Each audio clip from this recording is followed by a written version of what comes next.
Hello, good morning. This is Kaz, and you're joining us again today for another edition of Celebrity Stopover, where we give you a real time update on your favorite celebrities because they are with us today and they just happen to be stopping over. Today, we are joined not by one, but two rising stars in the business. Now, our first guest is someone who has no problem making other people smile and laugh, as he seems to have been doing that since college. Now, starting up as a stand up comedian during school and exploring different jobs while incorporating his sense of whimsy into his work seems to have worked in his favor so far. As he started out as a host at a home TV shopping channel, and this led him to an insurance company that got him for a commercial, and soon a workshop with Ricky Lee, which landed him a role in the movie Elise, with our second guest, along with Mr. Enchong D. Now we come to our second guest, who is the daughter, and she comes from a family of actors. As you can say that her acting is in their blood because her father is Ramon Christopher Gutierrez and her mom is Locla Leon. Now, her paternal grandparents are Felipe Morales and Eddie Gutierrez. She started with Party Pilipinas back in 2010 with GMA. I believe now she is with ABS-CBN. And with a distinguished lineage like that and a solid network behind her, we know that we will be seeing more of her work in the years to come.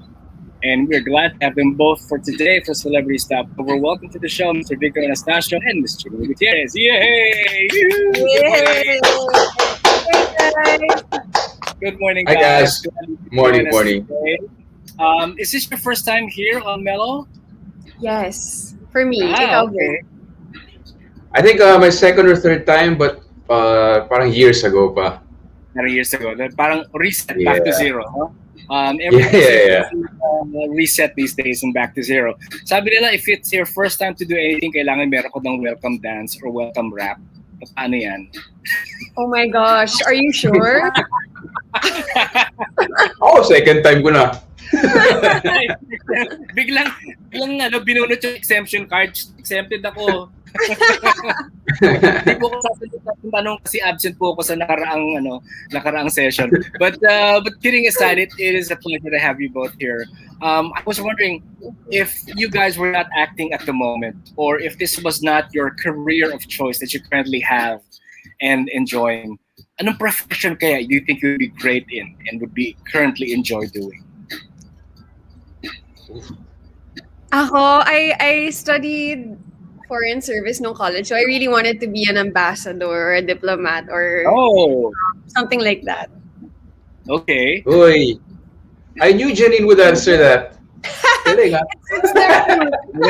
Magandang sagot. So kailangan ba may title na Ambassadress Janine Gutierrez sa iyong pangalan?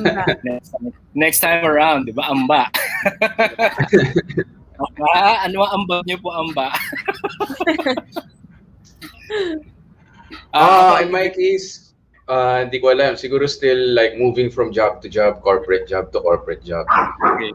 Just be known as the funny whatever. O yun, yung funny banker or funny sales guy.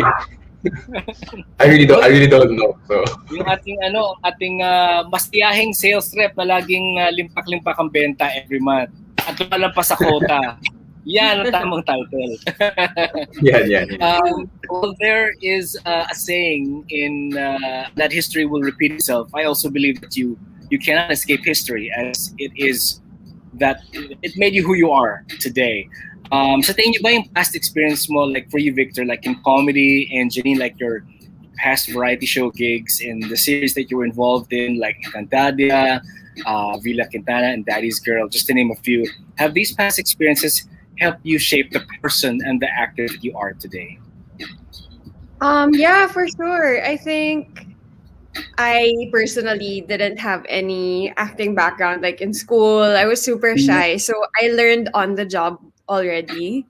Okay. And yeah, lahat talaga ng pinagdaanan mo na show teaches you something, and they're all different, and everything is something that builds you, and you take it with you for your next job. Okay. How about you, Victor? in all the promos, Janine, dito lang yung may background music, no? Parang napapasayaw ako eh. Para may Actually, ngayon nga lang may background music. I really like it. Di ba? Para tayo nasa club lang. So, what do you do? Ako, yeah. Yeah, in my case, every experience contributes to what I do now. Tapos at the time, it may not be apparent. Parang hindi mo alam what it's for or what it's doing for you. You just do your best, and then in the future, parang okay. Kaya pala I went through that experience para to help me now in a way. So in every experience may napupulot naman ako, thankfully. Thankfully. True. That's nice to hear. From Ganun naman yun eh. One experience always bring you one lesson, and once you've learned that lesson, I guess it's time to move on. And if you continually not learn that lesson, then the universe will bring that experience back to you in some form or another para makuha mo.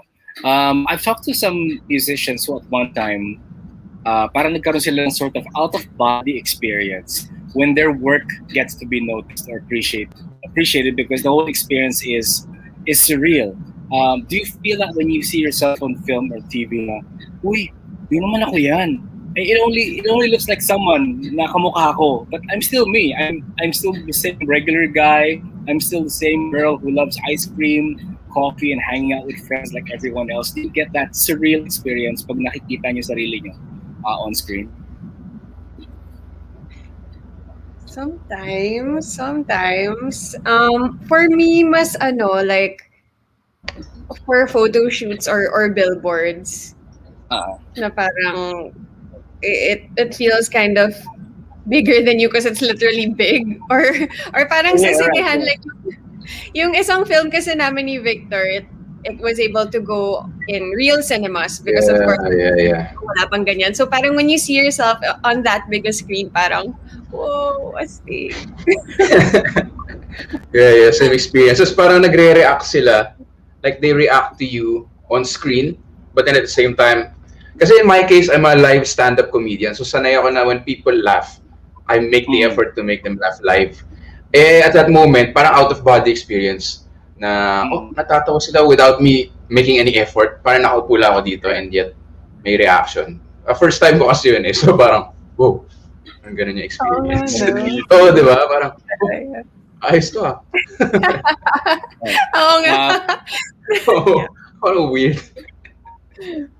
Na parang this is not my life. This is someone else's life. Audience lang po ako. Wala ako sa stage. Nunod lang ako. No? Parang avatar. Ganun, parang avatar yung experience. Yeah. Parang avatar.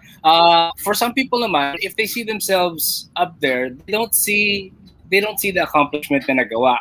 What they see is, for that scene, dapat sana ginandahan ko yung delivery. Or that scene, siguro sana hininaan ko yung boses ko para mas tender yung delivery ng line. Yan naman yung kontra sa pagiging surreal. Nagiging critical ka. Do you also get that when you see yourself on screen? Yeah. Ako always. Talaga? Yeah. Ikaw, Victor? Tumutungo din si Victor. Meron din, pero oo, may ganun din talaga na parang, sayang, sana ginawa ko to or sinabi ko to. Pareho pa tayo na parang worst critic ka na sarili mo. Yeah. Gets. Yeah, and that's I should say one of the drawbacks in a way of, let's say, cinema as compared to something that's done live. Because if you do it live, for the next time or for the next batch of audiences, you can do it different, and then you present a new flavor of that scene sa kanila. Whereas pagka in cinema, yun na nga, forever yun na yung reaction mo. Hindi mo na pwedeng baguhin unless you translate the work to stage, and then doon ka mag-improvise. Yeah. Since I also mentioned about hanging around people, that's something that we don't really get to do more of these days for obvious and safety reasons. Nung nangyari yung lockdown last year, who did you guys hunker down with, and what got you through those days? Ako yung talaga, internet and group chat. Kasi I was living alone in my condo. At the start, I would go home to my family. Pero naisip ko parang risky because I would still work and go out. So I just stayed in my condo. So group chat talaga and video calls with friends. It's what got me through the pandemic. Same. Mm-hmm. Talaga, no? Bakit walang nag-mention sa inyo ng pagkain? Junk food, ice cream. Syempre given na yan. Given na yan. given na yan. Kaya talaga ipasok yung pagkain sa usapan nila. We have some friends saying good morning to you. Juan Miguel Gamoche saying hello and good morning. Morning. Faye Estrellado says good morning. And hi to Janine and Victor. Keep safe and stay healthy. Guys. Keep safe. Errol says also, good day to you all. Pretty as ever si Janine. Yan. Thank Kagaya you. ng mom. Yan. Thank you. Sabi Good morning. yan, Thanks for joining us. Yan. And Angela Agnes Patak also says good morning. Hello, Victor. And Pretty Janine, good luck to your movie. Dito at doon. Uy, informed siya. She knows. Naunahan mo ako, Angela. Hindi ko pa sinabi yung title ng movie. Yeah. But that's okay. So while this year is an extension obviously of last year where the pandemic is far from over, kailangan natin na magkaroon ng positive outlook. And laughter is one that will help. I'm sure si Victor master na niya yan. Lagi siya nagpapakapang tao. So sa kanya yung may babatong unang tanong. So I was wondering, who or what makes you laugh? Oh, just random. I said thanks, Janine. Ako random people, mahilig ako sa mga funny videos sa internet din eh. Aha. Mga ganun lang. Mga just random stuff. Random stuff. Yeah. How about you, Janine? Honestly, Victor talaga. Nakakatawa yung Instagram. My friends, yung barkada ko. Yung barkada ko kasi in real life kind of reminds me of yung friendship namin ni Victor sa movie. Yung parang kahit anong sabihin mo, kahit kung makarinig yung ibang tao, baka akala na nagbabastusan kayo or nag-aaway kayo. Pero as friends, alam nyo na yun lang talaga yung way you talk. So, yung barkada ko and my family also. Parang you need to find laughter in everything na at least. Actually, yeah, talaga. That's true. Laughter in everything. Without giving anything away, ano ba ang role nyo respectively in the film? Yeah. How about you, Victor? Anong role mo in the film? I play Mark, so close barkada ni Janine, together with Yesh Burse, who plays Joe. So, matagal na kaming friends, and then ako yung naging unintentional bridge to the love story during the pandemic between Janine and JC Santos, who plays Cabs or Kaloy. So, yung parang apat na main people yung kwento. How about you, Janine? What can you say about your character? Again, without spoiling anything, some people haven't seen it.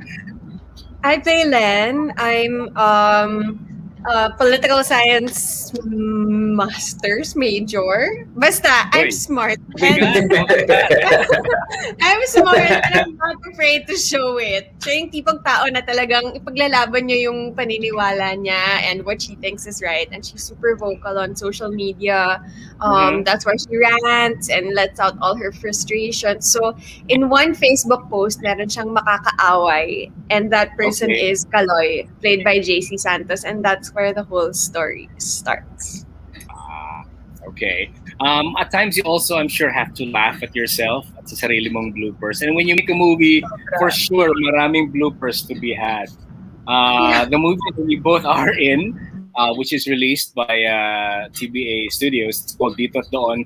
Anong bloopers ang naalala nyo when you were making the movie? Ako, merong isang eksena. To those who have seen the film and are watching now, baka magets nyo to. Medyo sa pa-ending na siya. And yung scene na yun, medyo malungkot sila kasi meron siyang iniisip. And then the whole time, Victor and Yesh Burse, yung girlfriend niya in the film, nag-aadliban lang sila doon. And sobrang natatawa ako sa mga adlib nila. So it was so hard to keep a sad face. Yun.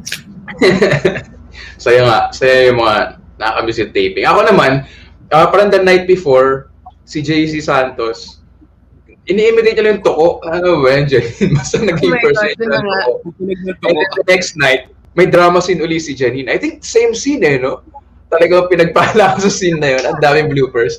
And then nung tahimik lahat, Janine was trying to internalize and then nag-shoot na. Biglang may toko na may sound sa labas. So parang natawa kami yung tatlo.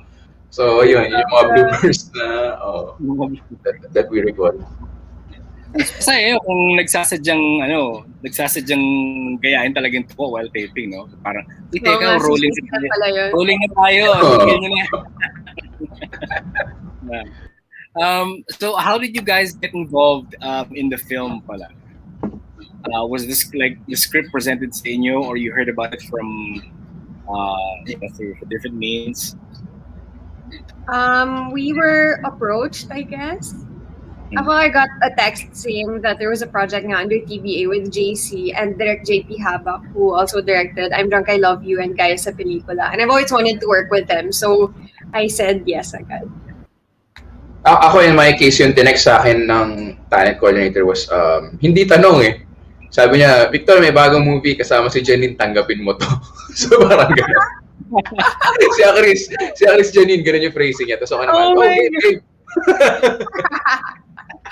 Tapos din nga, nung nag-reading kami, it was a pandemic story. So very relatable tong movie na to. Very timely. Especially at the time.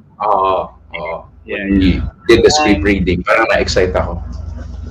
How long did it take to film yung movie? Around 20 days. We shot it in December. Ano bang standard time frame when you make a movie? I mean, from someone who doesn't know anything about it, like minus post-production, usually mga gaano katagal ang standard time? Or depende sa klaseng movie na ginagawa? Oo, depende. Like, syempre there are mga like, really epic films like General Luna and Goyo. Yun talaga. Yun for sure. Yeah. Logistic nightmare yata. Yeah. Kasi so, for a smaller scale movie, you can actually finish one in like 12 shooting days, 15 shooting days, sometimes less kung indie or walang budget. Pag walang masyadong less characters in the film will obviously mean less things to worry about. Since also the way we consume content is so different now, like maybe 2 to 3 years ago, should this movie, let's say, get turned into a series or limited series, do you think we see that happen? Meron pa bang isusunod yung story ng mga characters in the film? Pwede. But I think parang pang pelikula siya eh. I'm not sure if it's a story that would work well as a series. Maybe a part 2 if ever. Yeah. Or maybe a part a limited series. Pwedeng maybe a wrap-up series na consisting of maybe 5 episodes, parang ganyan. Just to, kung sakaling may loose ends that need to be answered or new challenges for the new characters, for the characters to face. If let's say pag babalik ta rin yung load of characters to choose, apart from the character that you now play, sino pa kaya pwede yung i-play sa movie? Ako yung girlfriend ko, si Jo. Para masaya rin yung role niya kasi siya yung she's the dominant person in the relationship. So lagi niyang pinapagalitan yung boyfriend. So that would be an interesting role to play too. So mahilig ka pala manita. At saka siya rin yung naninita kay Len sa movie. If you watch the movie, Jo is the sounding board. Tama yung term ko, Janine? Yes, sounding tama. board of Len. Yeah. Diba? So yung mga decisions ni Len, Jo yung nagka-guide tsaka pinapagalitan si Janine. Maganda yung dynamic nila if you watch the movie. So interesting din yan as a role. Oo nga. Actually, yun din yung sasagot ko. Kasi parang masaya yung role niya eh. Or maybe she just did it really well, kaya nagmukhang masaya. Baka rin, no? Magaling naman talaga si Napapanood niya si Yesh doon. She's amazing. Oo. Super funny na role niya. since mostly puro tayo pero streaming tayo sa bahay or sa opisina, quiet. What was the latest movie or show that you watched that just blew you away na you would like to recommend to people out there? Of course, apart from your own movie, Dito At Doon. Okay. Okay. Sige, I'll go first. I've been watching Falcon and the Winter Soldier. So yun. So yun, sobrang saya nun, guys. Panoorin nyo if you're an Avengers fan or a Marvel fan. It's really cool. And then on Netflix naman, I watch Call My Agent. I super love it. I don't think a lot of people watch it, but it's a really good show. Is it Korean? No, it's French. It's a French series about an agency. So they're all managers, agents, and then they guest real actors like sila Monica Bellucci. Oh. So yeah, super Nice, cool nice. siya. And One makaka-relate. French series na nasa listahan ko I've yet to watch is Lupin. Lupin's really good. Yeah, so ang dami na listahan. Stupid. How about you, Victor? Anong ma-recommend mo? Pinanood ko yung Nobody. Sino Ay, yung masaya yun. Masaya Si yun. Better Call Saul. Si Better Call Yes, Saul. yes. So action movie siya.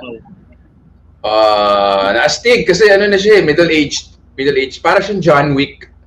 Pero lighter tone. Ang ganda ng tone niya medyo dark action comedy. So yun yung medyo... Sorry, Yeah. I've never heard of it. Hanapin ko. Send ko sa'yo yung trailer. Sobrang astig. Sige. So, Masaya siya. ayun. Although, aminado ko when the movie first started, parang sabi ko, mahirap naman ng character na to. Parang wala siyang drive sa buhay. Wala siyang ambition sa buhay. Ganyan lang lagi yung routine niya. Nahuhuli pa sa mga routine na dapat yung ginagawa. So, but I guess, you learn as the movie progresses that there's a reason for that. Parang gano'n. So, yun lang sasabihin ko because no to spoilers. Yun.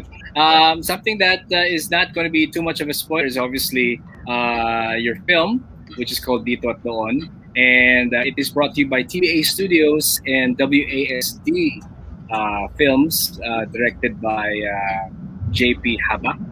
And it is also being shown now on 5 different platforms: KTX Cinema, KTX, Cinema76 at Home, Iwant TFC, Ticket to Me, and Upstream.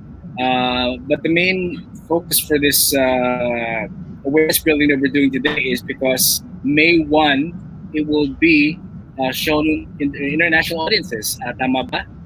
Yes. Yan. We're super it's excited. It's high time na we have more local content to share with Filipinos abroad, no?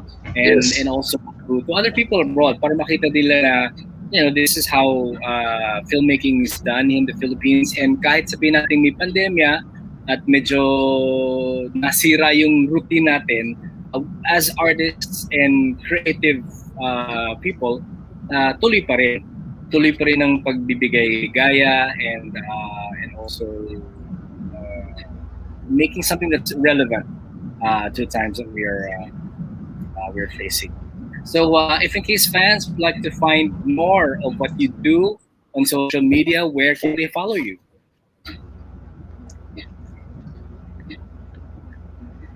Victor, sige, come on. Sige na, kahiyaan. At Victor Anastacio on Instagram and TikTok and Laika. Okay. And of course, yung movie is available on tba.ph/dito at doon, and internationally tba.ph/global. Very short URL, but then all the information is there, and then yung gallery and everything. So please do go to that link and enjoy the movie. Yeah. Right. Yes, How about you, Janine? You can find me on Instagram and Twitter at Janine Gutierrez, and on YouTube, Janine Gutierrez. Kung ano na lang dun yung may check. But yeah, thank you so much to everyone who's been so supportive of Dito at Doon na umabot kami ng 4 weeks. It's our Yeah. last few days showing in the Philippines. So sana kung matagal nyo nang iniisip na gusto kong panoorin yan, really now is the time to watch it because it's our last few days in the Philippines and we would really love for you to see it. It's starring JC Santos, Victor Anastacio, Yesh Burse, and also nakita ko sa comments may bumati sa mommy ko kanina. My mom is in the movie as well, so it's with the special participation of Miss Lotlot De Leon. So we hope you can catch it. tba.ph/dito-at-doon. Yeah, Yes. and that's not a spoiler. Yes, and directed by JP Habac, of course, the one and only JP Habac. Yes.